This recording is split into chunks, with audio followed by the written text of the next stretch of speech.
First of all ചുവ പിടിച്ച് കിടന്നുറങ്ങി. ഞാൻ പെട്ടെന്നാണ് റിയലൈസ് ചെയ്തത് ഇന്ന് താത്താൻ്റെ അവിടെ ഫംഗ്ഷൻ മറ്റേ പ്രോഗ്രറ്റ് ഒക്കെ ഇട്ടിട്ട് ആ സംഭവമാണ്. പനിയായിട്ടും ബുള്ളറ്റിൽ കയറുന്ന മാസ് രംഗമാണ് ഗൈസ് ഈ കാണുന്നത്. അതിനുശേഷം ചാവി ഉണങ്ങി കിക്കർ ചെക്ക് എണ്ണ ചെക്ക് ആംബിയർ കറക്റ്റ് ഒറ്റ അടി അരടിക്ക് സ്റ്റാർട്ടായി ഗൈസ്. എൻ്റെ സന്തോഷമാണ് എൻ്റെ മുഖത്ത് കാണുന്നത്. സ്റ്റാർട്ടാവും കേട്ടാ. അങ്ങനെ നമ്മൾ ബുള്ളറ്റ് കുട്ടൻ നമ്മൾ ഇതാക്കാറില്ല. അതിനുശേഷം മാസ് എൻട്രിയാണ് ഗൈസ്. നേരെ പുറത്തോട്ടിറങ്ങി. ഇവിടെയാണ് ഗൈസ് രണ്ട് കാര്യങ്ങൾ. എൻ്റെ ലൈറ്റ് പൊട്ടാതെ ഗേറ്റും അടയ്ക്കണം, പിന്നെ ഗേറ്റ് നല്ലപോലെ അടയ്ക്കുകയും വേണം. അപ്പോൾ അതെല്ലാം കഴിഞ്ഞ് നേരെ വിട്ട് ഗൈസ് വണ്ടി എടുത്ത് നമ്മുടെ സുന്ദരമായ ഗ്രാമമാണ് ഈ കാണുന്നത്. ഞാൻ ഓൾറെഡി ലേറ്റാണ് ഗൈസ്, അതുകൊണ്ട് അവിടെ എന്താണെന്നൊന്നും എനിക്ക് അറിഞ്ഞുകൂടാ.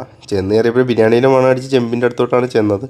അപ്പോൾ കഴിഞ്ഞോന്നറിയാൻ വേണ്ടി ചെമ്പ് തുറന്ന് നോക്കിയപ്പോൾ ആവശ്യത്തിന് ബിരിയാണി ഇരിപ്പുണ്ട്. പിന്നൊന്നും നോക്കിയില്ല, ഒരു ബേസൻ എടുത്ത് അതിനകത്തോട്ടേക്ക് ബിരിയാണി തട്ടിയിട്ട് അവിടെ ആളാവാനായിട്ട് നേരെ വിളമ്പാൻ പോയി ഗൈസ്. പണിക്കാർക്കൊക്കെ വിളമ്പി കഴിഞ്ഞ് ഞാൻ പിന്നെ ഇരുന്ന് ഗൈസ്. വിശപ്പ് സഹിക്കാൻ പറ്റിയില്ല. അപ്പോൾ അഫ്സലൊക്കെ ഇരുന്ന് നല്ല അടിച്ചു വിടുന്നുണ്ടായിരുന്നു. അവൻ പെട്ടെന്ന് എൻ്റെ ക്യാമറ നോക്കിയിരിപ്പുണ്ട്. പിന്നെ നല്ല ഗുളുകുളാന്നിരിക്കുന്ന സോഫ്റ്റ് അലുവുണ്ടായിരുന്നു ഗൈസ്.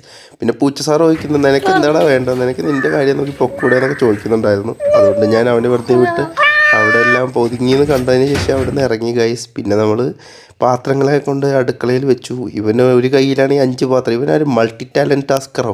അത് കഴിഞ്ഞ് ബിരിയാണി കഴിച്ചതിൻ്റെ ക്ഷീണം മാറ്റാനായിട്ട് നേരെ അവൻ്റെ ബെഡിലേക്ക് ഗൈസ് ഒറ്റ കിടത്ത. അവൻ്റെ ബെഡിൽ കിടന്നപ്പോഴാണ് മാനത്ത് നോക്കിയ സെൻട്രൽ ഫ്രഷിൻ്റെ പരസ്യം. ഇവന് പ്രത്യേകിച്ച് പേറ്റൻറ്റ് പൈസ കൊടുക്കുന്നുണ്ടോ. പിന്നെ അതേ DJ ബാബുവിൻ്റെ ലൈറ്റും കാര്യങ്ങളും എല്ലാം സ്വന്തമായിട്ട് സെറ്റ് ചെയ്തത് കേട്ടോ. പണ്ട് എൻ്റെ റൂമിലും ഉണ്ടായിരുന്നു ഇതുപോലത്തെ സാധനം.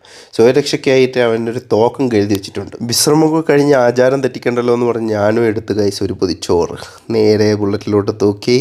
അവിടെ നിന്ന് വണ്ടി സ്റ്റാർട്ടാക്കി നേരെ ജംഗ്ഷനിലേക്ക് വിട്ട് കുറച്ച് നേരം അവിടെ നിന്നപ്പോൾ ഒട്ടും വയ്യ, നല്ല ചുമയായിരുന്നു. അങ്ങനെ നേരെ മെഡിക്കൽ സ്റ്റോറിലേക്ക് പോയി. കുടിച്ചാൽ അപ്പോഴേ ബോധം പോകുന്ന മരുന്ന് തരാൻ പറഞ്ഞു. അതും വാങ്ങി പെട്ടിയിലിട്ട് വീട്ടിൽ വന്ന് ഞാൻ പിന്നെ സൈഡായി ഗൈസ്.